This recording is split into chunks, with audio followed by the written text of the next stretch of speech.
Mes parents m'ont fait payer 1 800 $ par mois pour vivre sous leur toit, tandis que ma sœur vivait gratuitement en faisant des OnlyFans. Quand j'ai acheté une maison en liquide, ils ont pété un câble comme si mon succès était une attaque personnelle contre eux. Très bien, les amis. Ce récit va être extrêmement long, mais je vous promets que la fin va ensoleiller votre journée. Cela s'est passé il y a environ 18 mois, et honnêtement, je suis encore en train de digérer à quel point tout a explosé de manière nucléaire. Accrochez-vous parce que ça devient complètement fou et la vengeance est plus que satisfaisante. Un bref historique sur moi avant de plonger dans cette folie. J'ai 26 ans, j'ai fait 4 ans dans l'armée en tant qu'infanterie, déployé 2 fois en Afghanistan pendant des périodes assez intenses. Je suis rentré chez moi à Colorado Springs pour aider ma famille à se remettre sur pied pendant que je réfléchissais à ma prochaine carrière. Mon père avait du mal avec des heures de travail réduites à son poste de superviseur à l'acierie locale. Maman travaillait à temps partiel dans une boutique hors de prix en centre-ville. Et ma petite sœur Britney cherchait, après avoir abandonné l'université communautaire pour la 3e fois. Je me tuais absolument à la tâche, travaillant dans la construction pendant la journée. Une équipe de bétonnage faisant des coulées commerciales. Probablement le travail physique le plus éreintant que vous puissiez imaginer, mais l'argent était correct à 28 $ de l'heure avec les heures supplémentaires. Ensuite, je traversais la ville en courant pour faire des gardes de nuit sur un immense campus technologique. 3 nuits par semaine pour 18 $ de l'heure. Entre les 2 emplois, je gagnais environ 4 200 $ par mois avant impôt, ce qui n'est pas la richesse, loin de là, mais un revenu assez solide, surtout que je vivais à la maison et que j'aidais constamment à couvrir les courses et les charges sans même qu'on me le demande. Du moins, c'est ce que je croyais. C'est comme ça que les choses fonctionnaient. C'était un jeudi soir de mars quand mon monde entier a été complètement chamboulé. Je venais de rentrer de ce qui a pu être la plus brutale coulée de béton de 12 heures de toute ma carrière, absolument couvert de la tête aux pieds de poussière et de ciment. J'avais tellement mal aux épaules que je pouvais à peine lever les bras. Tout ce que je voulais au monde, c'était une douche chaude et des restes de pizza du frigo. Au lieu de cela, il y avait cette enveloppe à l'allure officielle posée sur mon assiette, comme une sorte de convocation au tribunal ou un avis d'expulsion.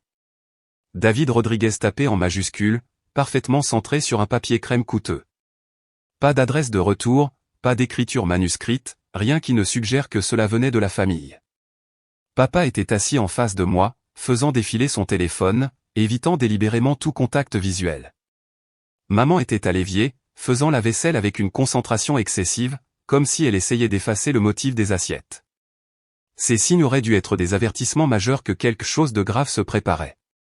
J'ai déchiré l'enveloppe de mes mains sales et j'ai failli m'étouffer avec mon eau en voyant ce qu'il y avait à l'intérieur. Accord de logement mensuel, effectif au 1er avril 2023. Loyer de base mensuel, 1200 $. Charges et Internet, 350 $. Contribution alimentaire du ménage, 250 $. Paiement mensuel total, 1800 $. Date d'échéance, 1er de chaque mois. Pénalité de retard, 100 $ après le 5e jour du mois. Tout en bas, en gras, le non-respect de cet accord entraînera la signification d'un préavis d'expulsion de 30 jours. Je suis resté assis là, à regarder ce document pendant ce qui m'a semblé être 10 minutes complètes, essayant de comprendre ce que je voyais réellement. Mon cerveau n'arrivait pas à intégrer que mes propres parents avaient créé un contrat de location officiel pour me faire payer pour vivre dans ma chambre d'enfance.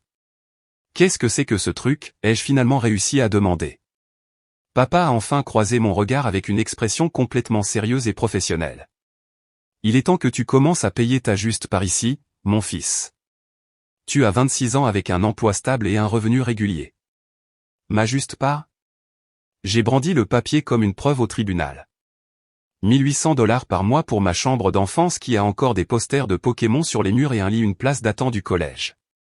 Le prix du marché pour une chambre privée dans ce quartier est en moyenne d'environ 1200 $ par mois, dit maman, frottant toujours agressivement la même assiette sur laquelle elle travaillait depuis 5 minutes, plus les charges, Internet et les contributions alimentaires.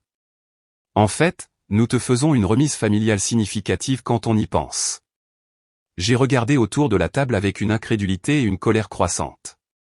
Alors, où est exactement l'accord de location officiel de Britney? Il s'est perdu dans le courrier ou quoi? Un silence complet et total a rempli la pièce. Britney traverse une période de transition très importante dans sa vie en ce moment, dit papa prudemment, comme s'il avait répété cette réponse. Elle travaille extrêmement dur pour construire son entreprise en ligne et établir sa marque. Son entreprise en ligne, bien sûr. Ce qu'il voulait vraiment dire, c'est qu'elle gagnait des sommes d'argent absolument ridicules sur OnlyFans et Instagram, en postant des photos et des vidéos révélatrices pour des types seuls en ligne tout en vivant sans payer le moindre loyer dans la maison de nos parents. J'avais personnellement été témoin du flot constant de sacs de créateurs livrés quotidiennement à notre porte.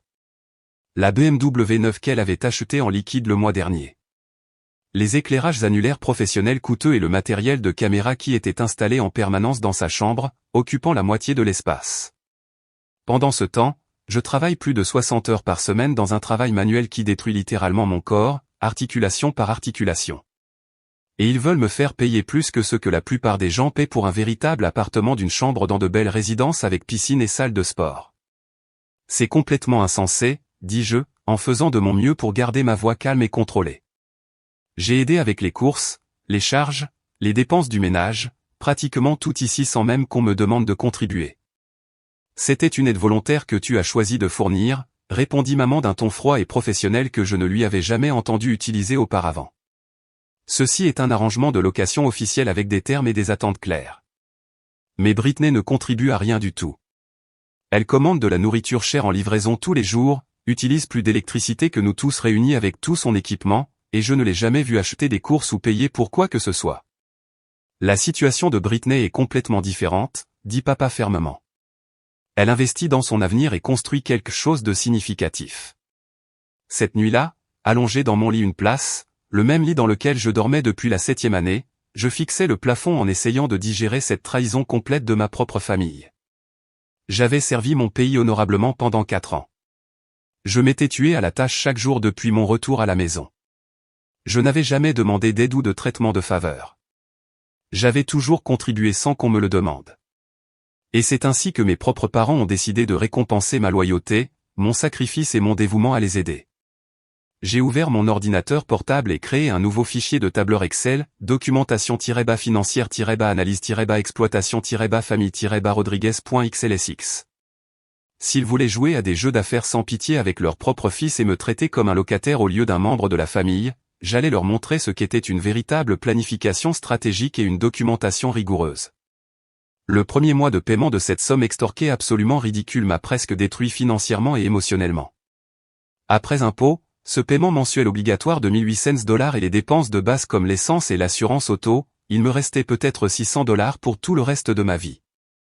J'ai immédiatement commencé à préparer des repas de riz et de haricots comme si j'étais de retour à l'entraînement de base, j'ai complètement arrêté de sortir avec mes copains de l'armée et mes vieux amis, et j'ai pris littéralement toutes les heures supplémentaires disponibles à mes 2 emplois.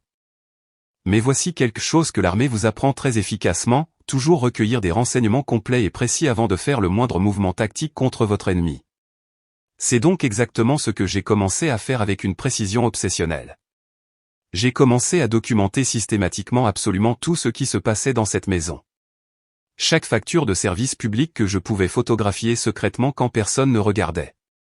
Chaque ticket de caisse quand j'achetais de la nourriture pour le ménage. Chaque fois que Britney commandait pour $80 de sushis de luxe en livraison via DoorDash, ce qui se produisait pratiquement tous les jours. Chaque colis Amazon qui arrivait à son nom, parfois 4 à 5 colis par jour, sans exagération. Ce que j'ai découvert grâce à cette enquête minutieuse a fait monter ma tension en flèche. Notre maison était une maison de plein pied assez basique de 130 mètres carrés dans un quartier correct, mais certainement pas luxueux. J'ai passé d'innombrables heures à rechercher des propriétés locatives comparables en ligne. Des appartements entiers de 2 chambres avec piscine, salle de sport et appareils modernes se louaient entre $1400 et $1600 par mois dans le même quartier. Et mes propres parents me facturaient $1800 pour une seule chambre avec salle de bain partagée et aucune intimité. Mais ce n'était même pas la partie la plus exaspérante de toute cette situation. Comme je travaille dans la construction, je connais des artisans qualifiés dans pratiquement tous les domaines possibles. Mon collègue du chantier fait de l'installation et de la réparation de systèmes de CVC et avait en fait travaillé sur plusieurs maisons dans notre quartier exact au cours des dernières années. Pendant notre pause déjeuner un jour, je lui ai demandé nonchalamment quels étaient les coûts typiques des services publics pour des maisons similaires à la nôtre. L'électricité devrait te coûter peut-être $150 à $200 maximum pendant les mois d'été de pointe. Le gaz probablement environ $100 en hiver, m'a-t-il dit de manière factuelle. Internet, c'est probablement encore 80 à 90 $. Pourquoi tu demandes ça? Je payais supposément 350 $ par mois pour les charges et Internet pour une maison modeste qui devrait en réalité coûter environ 300 $ au total pour tout combiner. Puis il y avait toute l'arnaque de la contribution alimentaire qu'il me faisait subir. J'ai commencé à tenir des registres incroyablement détaillés de ce que je consommais réellement par rapport à ce que Britney engloutissait quotidiennement. Elle commandait de la nourriture chère en livraison littéralement tous les jours, de la nourriture thaïlandaise de qualité, des sushis haut de gamme, ces endroits de salade bio chic qui facturent 18 $ pour essentiellement de la laitue et des légumes, des boissons au café de spécialité qui coûtaient plus que mon budget déjeuner entier. Les courses que j'achetais personnellement pour le ménage disparaissaient complètement du jour au lendemain parce qu'elle invitait constamment ses amis tout aussi parasites à piller notre réfrigérateur et notre garde-manger comme si l'endroit leur appartenait. Je payais 250 $ par mois de contribution alimentaire alors qu'elle consommait facilement plus de 600 $ de frais de livraison seule chaque mois. De l'argent qui ne venait certainement pas d'un emploi légitime ou de son mystérieux budget de « période de transition » que mes parents ne cessaient de mentionner. Le point de rupture absolu qui m'a fait basculer est survenu lorsque j'ai vu sa story Instagram montrant un tout nouveau sac à main Louis Vuitton à 3000 $. Parfaitement mis en scène avec un éclairage professionnel et légendé, je me fais plaisir, #béni, #entrepreneur, #bossbabe, #je vis ma meilleure vie. Cette nuit-là, j'ai fait un sérieux travail de détective sur Internet qui n'était probablement pas complètement légal. J'ai réussi à trouver son compte OnlyFans. Oui, c'était exactement aussi dérangeant et dégoûtant que vous pouvez l'imaginer de voir votre propre sœur comme ça. Et j'ai utilisé quelques calculs mathématiques de base pour estimer ses revenus mensuels réels. D'après son nombre d'abonnés, les prix du contenu premium qu'elle facturait, sa fréquence de publication et les pourboires que je pouvais voir, cette fille gagnait facilement entre 15 000 et 20 000 $ par mois. Laissez-moi répéter ce chiffre pour qu'il s'imprègne bien. Ma sœur gagnait plus d'argent en un seul mois que ce que je gagnais en 5 mois de travail de construction physique absolument éreintant qui détruisait mon corps. Et j'étais le membre de la famille à qui on facturait un loyer pour vivre à la maison. J'ai ajouté un nouvel onglet au tableur intitulé « Analyse des revenus estimés de Britney par rapport aux contributions réelles au ménage ». Le ratio financier me rendait physiquement malade à calculer et à y penser. Chapitre 3, la découverte de la fraude à la carte de crédit. 2 mois après le début de ce cauchemar de contrat de location, j'ai découvert quelque chose qui m'a fait passer de la colère frustrée à une rage folle. Je vérifiais mon relevé de carte de crédit en ligne pendant une pause au travail. Je n'utilisais la carte que pour de véritables urgences et je payais toujours le solde complet immédiatement quand j'ai remarqué plusieurs frais que je ne reconnaissais absolument pas. Et je parle de beaucoup de frais non autorisés répartis sur plusieurs semaines. 340 $ chez Sephora. 156 $ chez Victoria's Secret. 89 $ dans une boutique dont je n'avais jamais entendu parler de ma vie. Plusieurs frais de livraison de nourriture totalisant plus de 400 $ pour un seul mois. Un abonnement mensuel de 79 $ à une plateforme de création de contenu premium à laquelle je ne m'étais jamais inscrit, 67 $ dans un salon de manucure, 156 $ pour quelque chose appelé « équipement de studio Ring Light Pro », le tout facturé sur ma carte de crédit personnelle, le tout complètement non autorisé, le tout pour des choses que je n'achèterai jamais en 1 million d'années. J'ai confronté Britney ce week-end-là alors qu'elle était dans la cuisine en train de mettre en scène l'un de ses posts Instagram de smoothie bowl élaboré, avec un éclairage annulaire professionnel et un équipement de caméra de téléphone consommant la moitié de l'espace de comptoir disponible. As-tu utilisé ma carte de crédit pour des achats récemment? Elle n'a même pas levé les yeux de l'arrangement de baies biologiques en motif symétrique parfait pour sa photo. Ouais, peut-être 2 fois pour des situations d'urgence qui ne pouvaient pas attendre. Des situations d'urgence? J'ai sorti mon téléphone et lui ai montré le relevé détaillé. 340 $ chez Sephora, c'était une urgence? J'avais besoin de fournitures de qualité professionnelle pour mes activités de création de contenu. C'est une dépense professionnelle légitime que je déduirai de mes impôts. Payé avec mon argent sans ma permission. Ça s'appelle de la fraude. Elle a finalement levé les yeux vers moi en levant les yeux au ciel, comme si j'étais complètement déraisonnable à propos de tout. Mon Dieu, David, tu es tellement mélodramatique pour chaque petite chose. Ce n'est pas comme si tu ne pouvais pas te permettre ces petites sommes. Tu vis pratiquement gratuitement ici de toute façon, alors c'est quoi le problème?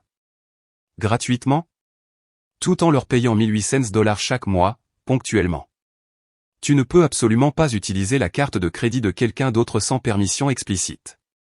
C'est littéralement de la fraude à la carte de crédit, ce qui est un crime grave. Tu m'as donné le numéro de compte une fois quand j'avais besoin d'argent pour des manuels scolaires quand j'étais encore à l'école. C'était il y a plus d'1 an pour des dépenses éducatives légitimes dont nous avions discuté au préalable. Elle est retournée à son installation photographique élaborée comme si notre conversation était complètement terminée. Peu importe, David. Je te rembourserai quand j'y penserai et que j'aurai du temps libre. Quand j'ai essayé de discuter de cette situation de vol avec mes parents plus tard dans la soirée, la réponse de papa a été « Vous deux devez régler ces disputes de frères et sœurs entre vous comme des adultes. Nous ne nous impliquons pas dans des disputes futiles pour de l'argent. » Des disputes de frères et sœurs, comme si la fraude à la carte de crédit n'était qu'un désaccord mineur sur les privilèges de la télécommande ou sur le choix du dîner. J'ai passé toute la nuit à éplucher 6 mois de relevés de carte de crédit détaillés avec un peigne fin. Le montant total des frais non autorisés s'élevait à plus de $2 800. Près de $3 000 d'achats frauduleux pour du maquillage, des vêtements chers, des livraisons de nourriture, des services d'abonnement et divers équipements pour ces opérations commerciales. Mais le vrai coup de poing dans l'estomac qui m'a fait voir rouge a été de découvrir un débit de $500 à un studio de photographie haut de gamme en centre-ville. Quand j'ai fait une recherche inversée de l'adresse de l'entreprise en ligne, il s'est avéré que c'était un endroit spécialisé dans les services de photographie de boudoir et artistique avec un portfolio plein de photos suggestives. Elle avait utilisé ma carte de crédit pour payer des séances photos professionnelles pour son contenu OnlyFans. Je finançais littéralement la carrière de contenu pour adultes de ma propre sœur pendant qu'elle vivait sans payer de loyer et que je me faisais saigner financièrement chaque mois. Cette nuit-là, j'ai ouvert une nouvelle fenêtre de navigateur et j'ai commencé à chercher comment contester des frais de carte de crédit frauduleux, mais je me suis arrêté en pleine recherche. Déposer des contestations de fraude officielle créerait des problèmes et des complications immédiats, potentiellement même juridiques, qui pourraient m'exploser au visage. Et je commençais à réaliser que créer des problèmes immédiats et évidents n'était peut-être pas la stratégie à long terme la plus efficace pour gérer cette situation. Au lieu de cela, j'ai ouvert de nouveaux onglets et j'ai recherché « Stratégie de protection des actifs, exigences de formation de LLC, Colorado » et « Investissement immobilier pour débutants ». Si ma famille insistait absolument pour me traiter comme une transaction commerciale plutôt que comme leur fils, il était peut-être temps que je commence à penser et à opérer comme un homme d'affaires sérieux qui savait comment se protéger. J'ai ouvert le compte bancaire professionnel un mardi pendant ma pause déjeuner sur le chantier de construction. J'ai conduit 30 minutes à travers la ville jusqu'à une caisse populaire dans un quartier complètement différent. Niché proprement entre un prêteur sur gage et un concessionnaire de voitures d'occasion. Emplacement parfait pour maintenir une confidentialité totale et rester sous le radar de quiconque pourrait connaître ma famille. Le représentant du compte était un homme plus âgé qui semblait avoir vu toutes les situations financières possibles dans sa carrière et avait appris à ne rien juger. Quand il a demandé le but de l'entreprise et les activités prévues, j'ai gardé l'explication simple et directe. Investissements immobiliers, services de conseil financier et gestion d'actifs. J'ai financé le compte initial avec ma prime de sécurité trimestrielle de l'entreprise de construction, $1 200 que j'avais gagné pour n'avoir eu aucun incident de travail au cours des 3 mois précédents. Ce n'était pas une somme énorme, loin de là, mais cela représentait une base solide sur laquelle je pouvais construire stratégiquement. Une raison particulière de choisir une institution financière distincte au lieu de votre banque actuelle, demanda le représentant d'un ton professionnel. Juste pour maintenir une séparation nette entre les finances professionnelles et personnelles, expliquai-je calmement. Vous savez à quel point les bonnes pratiques comptables sont importantes pour des raisons fiscales et de protection juridique. J'ai établi toute l'opération sous le nom de Rodco Holdings LLC, du nom de famille, mais assez générique pour ne pas attirer l'attention de quiconque pourrait rechercher nonchalamment des registres d'entreprise. Toute la correspondance commerciale était dirigée vers une boîte postale que j'avais louée sous le nom de l'entreprise dans un centre postal de l'autre côté de la ville. Ce soir-là, j'ai complètement mis à niveau et élargi mon système de documentation par tableur. Ce qui avait commencé comme une simple tenue de registre évoluait rapidement en une opération complète de collecte de renseignements financiers qui aurait rendu fiers mes anciens camarades du renseignement de l'armée. J'ai créé des onglets détaillés pour l'analyse du suivi des paiements de loyer et des frais, la répartition des dépenses du ménage, les coûts réels par rapport au montant qui m'était facturé, la documentation des dépenses non autorisées de Britney avec date et montant, les schémas de revenus et de dépenses réelles des parents basés sur l'observation, les données de recherche immobilière locale et d'analyse de marché, la recherche de précédents juridiques pour les cas d'exploitation financière, les stratégies de protection des actifs et les options de création d'entreprise. Plus j'enquêtais sur la situation financière réelle de ma famille, plus le tableau général devenait troublant. Grâce à une observation extrêmement attentive et à la photographie discrète de documents quand personne n'était à la maison, j'ai découvert que papa avait complètement menti sur sa situation professionnelle. Il n'était pas réellement licencié ou en difficulté avec des heures réduites comme il le prétendait depuis des mois. Il travaillait toujours à temps plein à l'acierie, juste sur un horaire de travail différent et gagnait environ 3800 dollars par mois avant impôt. Le poste supposé à temps partiel de maman dans la boutique rapportait en fait un solide 2200 dollars par mois. Le revenu combiné du ménage était définitivement dans la solide classe moyenne. Alors, pourquoi prétendait-il constamment être en difficulté financière et incapable de payer les factures de base? La réponse est devenue limpide lorsque j'ai commencé à suivre leur schéma et habitude de dépenses réelles sur plusieurs semaines.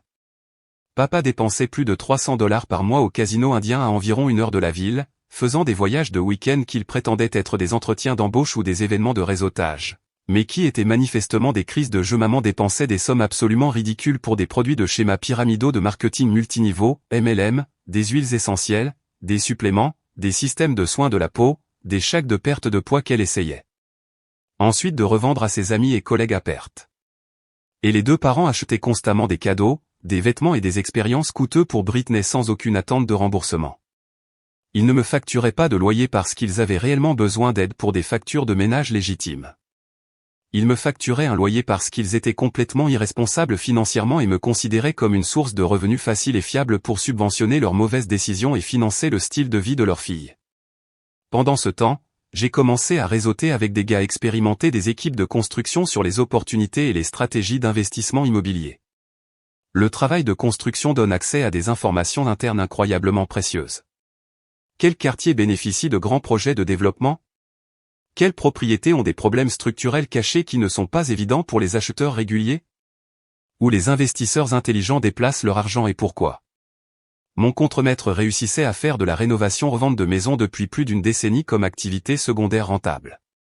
Pendant nos pauses déjeuner, il a commencé à m'enseigner les fondamentaux de l'investissement immobilier, les techniques d'analyse de marché, l'estimation des coûts de rénovation et, surtout, comment structurer des transactions immobilières pour une protection maximale de la vie privée et des avantages fiscaux. La clé de tout dans ce business, expliqua-t-il pendant que nous mangions des sandwichs dans son camion, c'est d'avoir de meilleures informations que l'autre partie dans n'importe quelle transaction. Quand vous en savez plus que sur la situation réelle, vous contrôlez tout le résultat. J'ai pris ce conseil très au sérieux et j'ai commencé à appliquer ces mêmes principes à ma situation familiale. 4 mois après le début de ce cauchemar de contrat de location, mon contremaître m'a approché avec quelque chose qui pourrait potentiellement tout changer pour mon avenir. Et, tu te souviens de cette maison où nous avons fait les travaux de réparation d'urgence des fondations le mois dernier? Celle sur Maple Street avec le sous-sol fissuré? Je m'en souvenais très bien. Un très beau quartier avec une construction de qualité solide partout. Mais les propriétaires traversaient un divorce très houleux et les deux parties voulaient vendre immédiatement et passer à autre chose. Elle va être mise aux enchères publiques la semaine prochaine. La procédure de divorce est devenue très compliquée avec les avocats impliqués. Aucun des conjoints ne veut garder la propriété et la banque est très motivée pour la vendre rapidement afin d'éviter les frais de saisie. Il m'a montré l'annonce officielle de la vente aux enchères sur son téléphone. Maison de plein pied de 3 chambres, 167 mètres carrés de surface habitable, garage attenant pour 2 voitures, jardin de bonne taille avec aménagement paysager mature et arbres établis. Dans des circonstances de marché normal, elle vaudrait facilement 280 000 dollars ou plus. La fourchette d'estimation de la vente aux enchères était de 180 000 dollars à 200 000 dollars. Les acheteurs au comptant obtiennent une préférence significative et un positionnement prioritaire. Ça t'intéresse de t'associer potentiellement sur cette affaire? J'avais systématiquement économisé chaque dollar possible pendant des mois. De plus, j'avais accès aux avantages du prêt VA de mon service militaire, mais j'étais encore loin d'avoir ce genre de capital disponible pour l'investissement. Puis, mon contremaître a expliqué la véritable opportunité cachée dans cette situation. La propriété a besoin d'environ 30 000 dollars de travaux de rénovation et d'amélioration, principalement des améliorations cosmétiques et des mises à jour que nous pourrions facilement gérer nous-mêmes avec nos compétences et nos contacts d'entrepreneurs. Mais voici la partie vraiment intéressante. L'emplacement et la taille signifient que tu pourrais facilement la louer pour 2200 à 2400 dollars par mois. Et ça, c'est en étant conservateur avec les estimations du marché. Il a affiché des propriétés locatives comparables dans le même quartier sur le navigateur de son téléphone. Ces chiffres n'étaient pas du tout exagérés.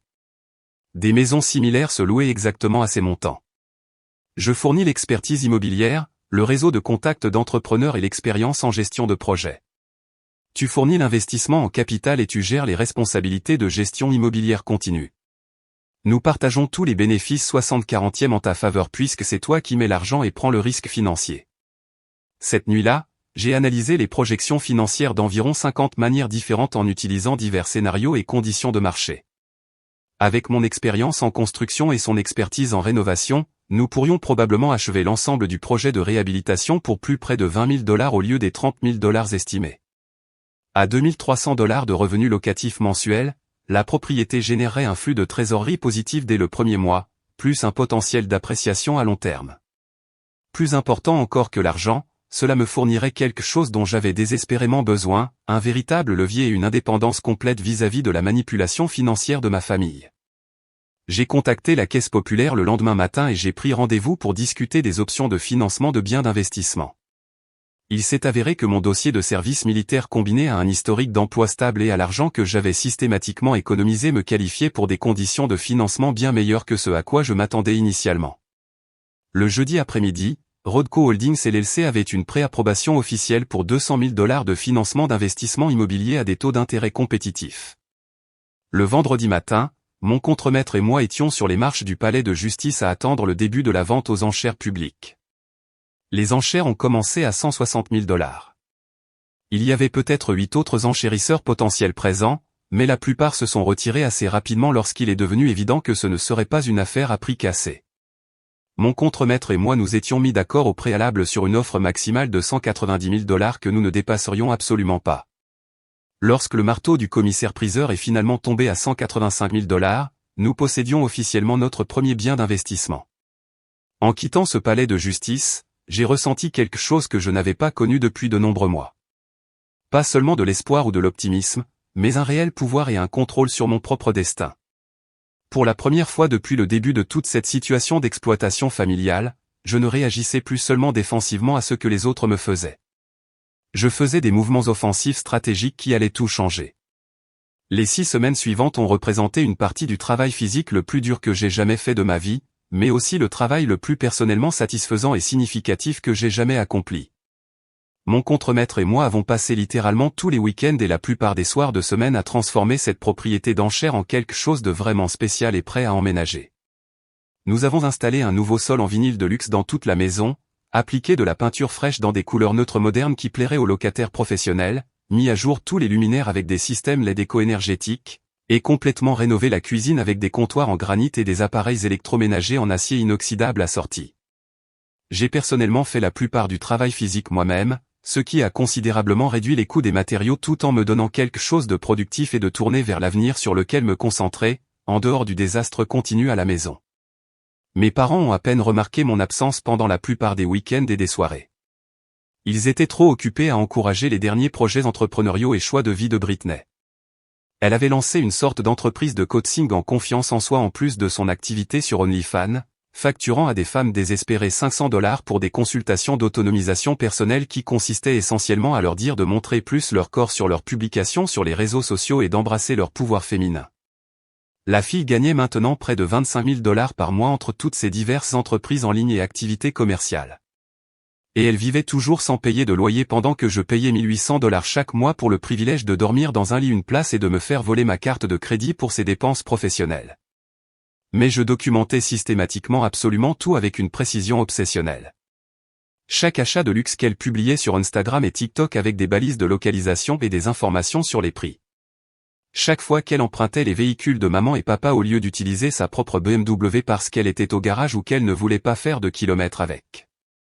Chaque dîner de famille où elle commandait des plats à emporter cher pour tout le monde et oubliait ensuite commodément son portefeuille au moment de l'addition, laissant mes parents payer.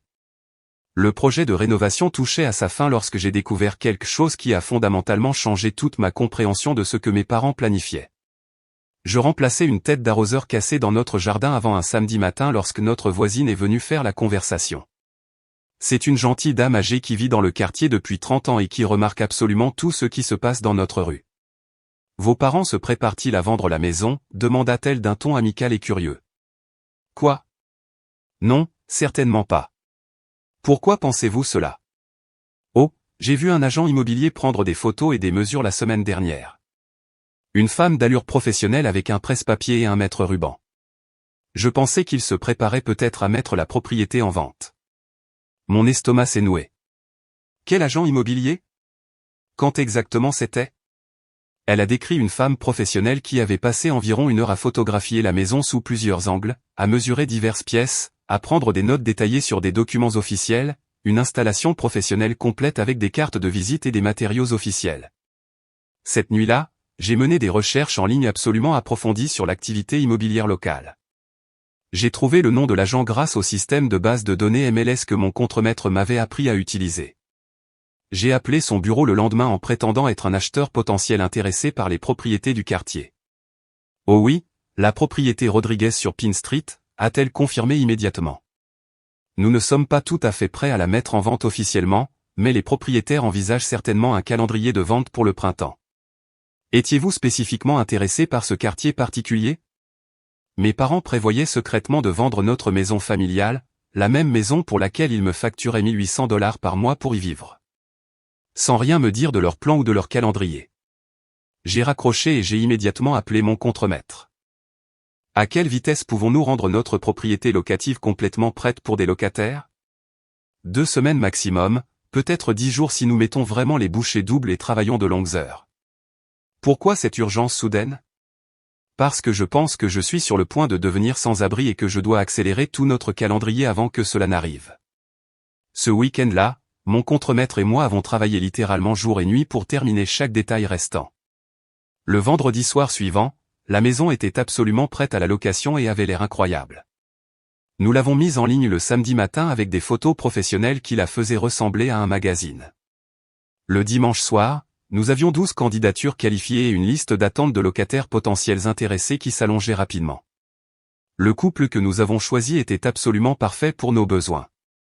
De jeunes professionnels dans la fin de la vingtaine, tous deux avec un emploi stable et d'excellents scores de crédit, aucun signal d'alarme dans leurs antécédents ou leur historique de location. Ils voulaient emménager immédiatement et ont en fait offert $2,400 par mois, soit $100 de plus que notre prix demandé. Mon contremaître a souri lorsque nous avons signé le bail. Félicitations, partenaire. Tu es officiellement un propriétaire à succès avec un flux de trésorerie positif. Mais je ne pensais pas au revenu locatif ou au succès commercial à ce moment-là. Je pensais à la phase finale de ce que je prévoyais de faire ensuite et à quel point cela allait être satisfaisant. Chapitre 7. Option nucléaire et victoire complète. J'ai déménagé un mercredi matin alors que tout le monde était prévisiblement absent de la maison, suivant leurs routines habituelles. Britney avait sa session hebdomadaire de création de contenu dans un studio de photographie en centre-ville. Maman était à sa réunion du club de lecture et papa était au casino en prétendant assister à un entretien d'embauche ou à un événement de réseautage. J'avais discrètement déplacé mes biens importants dans un garde-meuble depuis plusieurs semaines, il ne restait donc plus grand-chose dans ma chambre. Des vêtements essentiels, mon ordinateur portable, quelques objets personnels à valeur sentimentale de mon service militaire. Tout ce qui comptait vraiment pour moi tenait facilement dans ma camionnette avec de la place en plus. Sur la table de la cuisine, j'ai laissé ma clé de maison et un seul morceau de papier avec un bref message professionnel. À compter d'aujourd'hui, je mets fin à mon contrat de location pour cette propriété. Le dernier paiement de loyer a été traité le 1er mars comme convenu. Tous les services publics et services enregistrés à mon nom seront déconnectés dans les 48 heures. Toute communication future devra être adressée à Rodco Holdings LLC, boîte postale 2847, Colorado Springs, Colorado. David Rodriguez.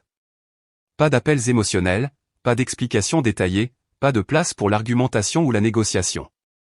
Juste des faits commerciaux froids livrés avec la même précision impersonnelle qu'ils avaient utilisée dans cette facture originale. Mais c'est là que l'histoire devient vraiment satisfaisante pour tous ceux qui ont lu jusqu'ici. Ce que ma famille ne réalisait pas, c'est que j'avais mené des recherches bien plus approfondies que de simples valeurs immobilières et marchés locatifs. Au cours des derniers mois, j'avais enquêté de manière approfondie sur leur situation financière, leurs transactions commerciales et, surtout, les opérations commerciales en ligne de Britney et leur conformité légale. Il s'est avéré que ma sœur entrepreneur avait commis de très graves erreurs qui étaient sur le point de la rattraper. Première découverte majeure, elle n'avait jamais déclaré aucun de ses revenus substantiels d'OnlyFans à l'IRS.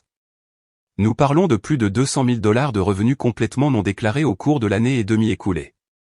C'est le territoire de l'évasion fiscale fédérale avec de graves conséquences juridiques, y compris une peine de prison potentielle.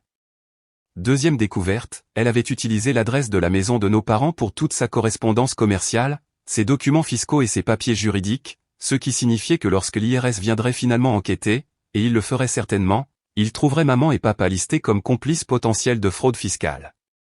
Troisième découverte, et c'était la plus belle partie, elle avait fait de la publicité et filmé son contenu OnlyFans en utilisant des photos et des vidéos prises dans toute la maison de nos parents, chambre principale, salon, cuisine, jardin, pratiquement toutes les pièces.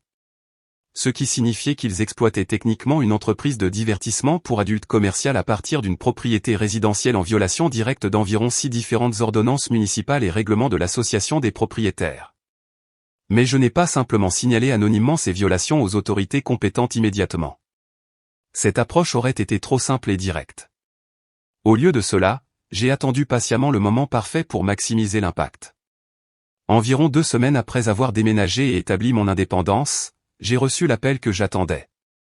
La voix de papa était tendue par une panique et un stress à peine contenu.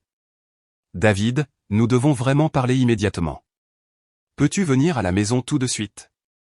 Je n'y habite plus, tu te souviens? Tu peux prendre rendez-vous via mon adresse email professionnelle si nécessaire. » Ton quoi, David? C'est extrêmement sérieux. Nous avons reçu des lettres très officielles aujourd'hui que nous ne comprenons pas, je savais exactement de quelles lettres il parlait. La notification de contrôle fiscal de l'IRS pour Britney exigeant une réponse immédiate. Les avis de violation du code municipal avec des amendes substantielles. La documentation d'amende de l'association des propriétaires totalisant des milliers de dollars. La lettre d'annulation du contrat de l'agent immobilier en raison de complications juridiques. Vous voyez, une fois que j'avais déménagé et établi mon indépendance complète, j'avais passé plusieurs appels téléphoniques stratégiques au cours d'une semaine, des dénonciations anonymes sur des revenus non déclarés à la ligne directe de fraude de l'IRS avec des détails spécifiques et des preuves, des plaintes détaillées sur l'activité commerciale dans les zones résidentielles à l'application du code avec des preuves photographiques, des preuves complètes des violations des règlements de l'association des propriétaires au conseil d'administration avec de la documentation. Je peux vous rencontrer au café du centre-ville samedi après-midi, 14 heures précises. Quand ils sont arrivés pour notre réunion, ils semblaient avoir vieilli de 10 ans en seulement 2 semaines. Les cheveux de papa semblaient plus gris et plus fins. Maman avait des rides de stress visibles autour des yeux. Et Britney avait l'air d'avoir pleuré pendant des jours. Je me suis assis en face d'eux, portant ma meilleure tenue décontractée et professionnelle et maintenant une expression professionnelle complètement neutre avec un épais dossier de documents officiels à côté de ma tasse de café. Alors, dis-je calmement, quel semble être le problème? Papa a fait glisser une épaisse pile de lettres officielles du gouvernement sur la table avec des mains tremblantes. Notification de contrôle fiscal de l'IRS exigeant une réponse immédiate. Avis de violation du code municipal avec des amendes croissantes. Documentation de violation de l'association des propriétaires totalisant 15 000 $ de pénalité. Un avis que leur assurance habitation avait été annulée en raison d'une activité commerciale non déclarée sur les lieux.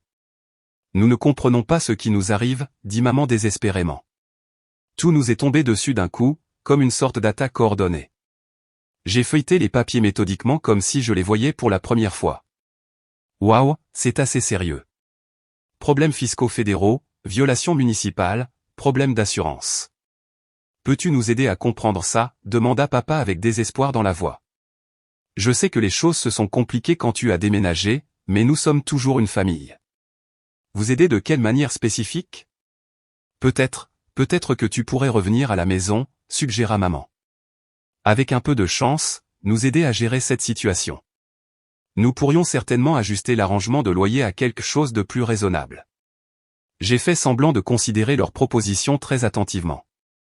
À quel genre d'ajustement pensiez-vous? Nous pourrions le baisser à 1 500 $ par mois, dit papa rapidement, comme s'il m'offrait une excellente affaire. Peut-être même 1 200 $, ajouta maman quand je n'ai pas répondu immédiatement avec enthousiasme. J'ai laissé le silence s'étirer inconfortablement jusqu'à ce que Britney explose finalement émotionnellement. C'est complètement ridicule. David, aide-nous, c'est tout. Tu sais que je peux payer toutes ces stupides amendes. En fait, dis-je calmement, en ouvrant mon dossier de documentation, c'est une partie importante du problème auquel nous sommes confrontés ici. J'ai étalé des copies de tout ce que j'avais systématiquement documenté pendant des mois. Des relevés bancaires montrant ces schémas de revenus non déclarés, des captures d'écran de ces publications sur les réseaux sociaux faisant la publicité de contenus filmés à l'intérieur de leur maison, des copies imprimées des ordonnances municipales qu'elle avait violées, des explications du code des impôts soulignant ses obligations légales et ses pénalités. Britney, d'après mes recherches et mes calculs, tu dois environ 78 000 $ d'impôts fédéraux, plus des pénalités et des intérêts substantiels. Les amendes de la ville totaliseront environ 25 000 $ si tu ne cesses pas immédiatement toutes les opérations commerciales. Et comme toute cette activité illégale se déroulait à l'adresse enregistrée de maman et papa, je me suis tourné pour faire face directement à mes parents. Vous êtes considérés comme des complices légaux en vertu de la loi fédérale. La couleur a complètement quitté le visage de papa. Qu'est-ce que ça veut dire exactement? Cela signifie que l'IRS peut aussi s'en prendre à vos biens. Maison, véhicule, compte bancaire, épargne retraite. Tout ce que vous possédez peut être saisi pour payer ses dettes. Britney regardait les documents comme s'ils étaient écrits dans une langue complètement étrangère. Mais je ne savais pas que je devais payer des impôts sur ce revenu. Personne ne me l'a dit. L'ignorance de la loi fiscale n'est pas considérée comme une défense légale, expliquai-je de manière factuelle. Mais il pourrait y avoir une solution potentielle à cette situation. L'espoir a vacillé désespérément dans les yeux de papa. Quel genre de solution?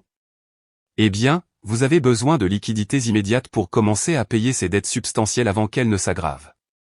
Vous avez besoin de quelqu'un avec une expérience des affaires pour vous aider à gérer ces problèmes juridiques complexes. Et vous devez restructurer complètement toute votre situation financière pour assurer la conformité. J'ai sorti un autre jeu de documents officiels de mon dossier. Rodco Holdings LLC est prête à offrir un ensemble complet de gestion de la dette et d'amélioration de la propriété qui pourrait résoudre tous ces problèmes. La proposition était d'une beauté absolue dans son élégante simplicité. Rodco achèterait leur maison pour 220 000 $, ce qui était environ 30 000 $ en dessous de la valeur marchande actuelle, mais assez pour couvrir leur hypothèque existante et une partie de la dette fiscale. Ils pourraient alors me relouer la propriété pour 2200 $ par mois. Pendant qu'ils régleraient leur situation juridique et financière, Britney serait tenue de cesser immédiatement toutes les activités de création de contenu et de trouver un emploi légitime pour commencer à payer ses obligations fiscales substantielles. Tous ces futurs revenus seraient surveillés et gérés par Rodco pour assurer une conformité légale totale.